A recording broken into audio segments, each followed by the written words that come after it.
What was your biggest achievement by the age of 21? We're not sure many can say it was climbing the world's tallest and most dangerous mountain. Mollie Hughes can.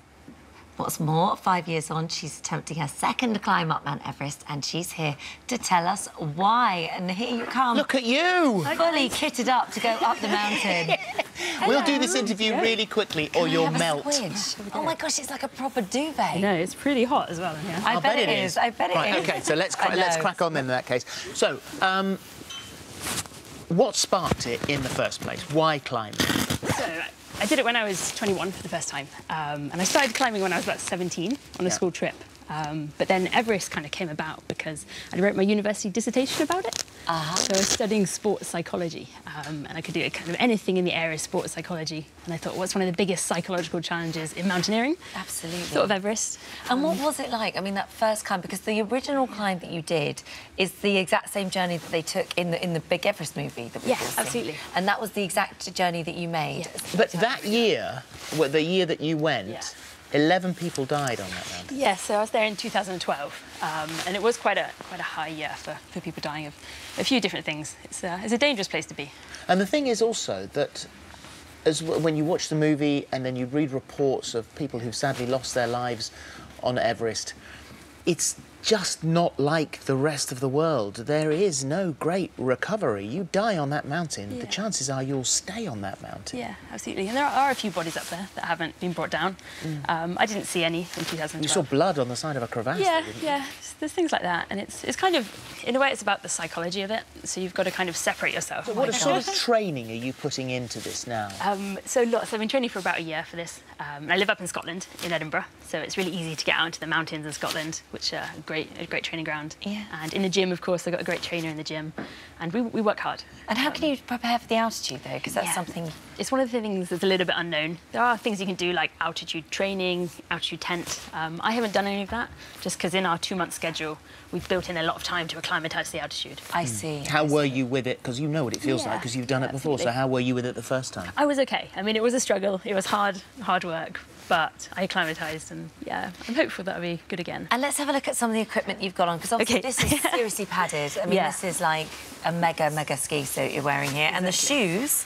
These big boots. These big boots. Yeah. So would you wear these all the way up, or is this just for specific areas? As soon as we get on the snow, then I'll have these on, with my crampons on as well. And is that, sorry, are these crampons? These are my crampons. These are the big spiky things that grip into the... Absolutely. Into the snow? Into the snow, into the ice, on the rock as well, you can use them. And do you get cold? I mean, even through this, do you feel cold? Not so bad. I mean, this suit will probably keep me warm to -40. What about your toes? My toes are... These boots are good. They're like a double-lined boot. And I'm going to have some insoles. They've got heaters on them as well. Oh, so nice. keep my feet a little bit warmer if they work up there. So with all of this, how do people freeze to death up there then? How does that happen? Because it is cold, and if you get stuck, if, like, you have problems with your oxygen, anything like that. Do you Storms. or do your family think of the dangers and your mortality? Of course, I'm sure my family do, probably, maybe more than I do. But they don't talk about it so much. They're super supportive. But when you're lying in bed at night, and you know what what you're about to face, you know what you've done before, you know that it's harder this time. What goes through your head then? No, I don't worry about that kind of thing. I mean, climbing anywhere around the world, you have dangers. Climbing in Scotland, where I live, there's plenty of dangers. And if you can just control those risks and be experienced and have some sort of sense of control, then...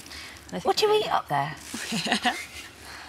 Lots. I think on the summit day you burn almost like 20,000 calories just because of the altitude. So just whatever you can. And you have to carry it all with you in your... Yeah. And we'll have a group of Sherpas with us as well who help with all that. But you say that Everest has changed your life. Absolutely, yeah. In what way? Well, it's changed me as a person. Before I was super shy, like at school and even at uni, I was super shy. But it's just given me, I think, achieving something like this has just given me kind of that sense of belief. Yeah. Well, if you do it, you will have a world record. Well, if you were shy before, you said that now you do motivational speaking. Yeah, absolutely. Yeah, and she will get that world record as well, wouldn't she? In fact, too, you'd be the youngest British person, and also the first British woman to climb both sides of the mountain. Yeah, I'll be the first English woman to do it from the north and the south. Wow. Yeah. And you're hoping to raise, it's a very precise amount of money. Do you know why? 8,848 pounds. So that's the height of Everest. So I'm trying to raise £1 for every metre I do for cancer research. Well, can we ask you a huge favour? And I know you haven't got much room in your rucksack. Is that what you carry? I think you might. Yeah. We have got a This Morning flag. OK, brilliant. And when you get to that summit, will you take us to the top of the world with you? I will do my best to get that out at the summit. Ta-da! Absolutely. Are you sure? Yeah, I'd love to. Are you sure? You can leave it there, we don't want it back. Yeah, exactly. That's on top of the world. That would be incredible. And then when you've done it and you're safely back at sea level, will you come? Oh my gosh, this is going to go to the top of the world. Well, let's hope so. Will you come back and see us? Of course, yeah, I'll tell you all about it. Thank you very, very much. Good luck, indeed. Mollie. Good to Take see you. care. Wow. Take care. Take care.